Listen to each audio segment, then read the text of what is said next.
This is the Joshin and welcome to our mini vlog. Happy weekend mga Jai! Dahil weekend ngayon, hindi kami magkakanin. Isa-isa ko nang hinugasan yung mga kamote tapos sinabawan at sinalang sa kalan. Walang magkakanin sa pamilyang to, charis!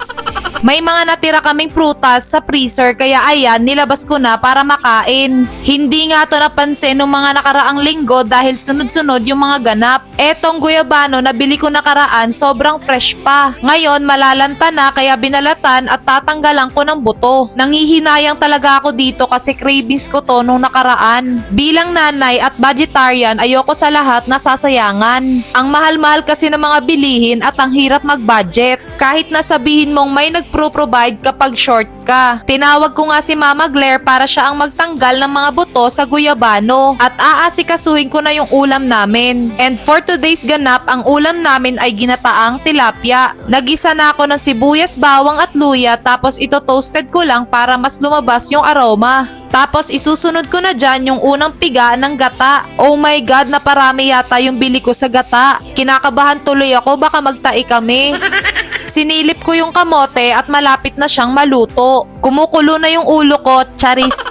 Kumulo na yung gata kaya binuhos ko na yung pangalawang piga at isa-isa ko nang nilagay yung tilapia. Tinakpan ko muna at binuhos ko yung sabaw ng kamote kasi luto na. At kahit mainit, isa-isa ko siyang hinango sa kaldero, Jai. Tapang yarn. Pwede naman kasing gumamit ng tong, Jai. Binalikan ko na tong niluluto ko at nilapag ko sa ibabaw yung mga butchoy. Yes, pass muna tayo sa pechay, butchoy naman. Tapos isa-isa ko nang binalatan yung kamote. And finally, luto na. Half cook lang talaga yung ginawa ko sa butchoy kasi ayaw ni daddy ng overcook. Oh, kaon ta, Jai. Panoorin niyo yung bebo namin paano kainin yung kamote. Malamang, Jai, nginuya niya.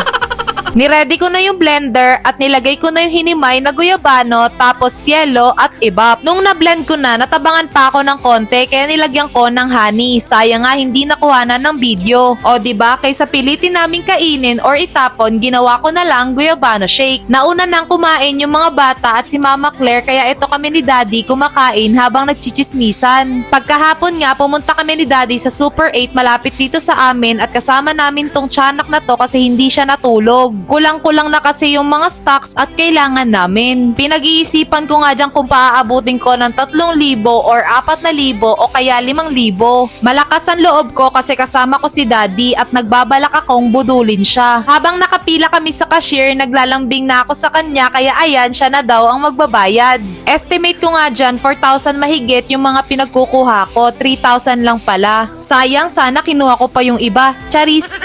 O siya, hanggang dito na lang. See you on our next vlog. Bye!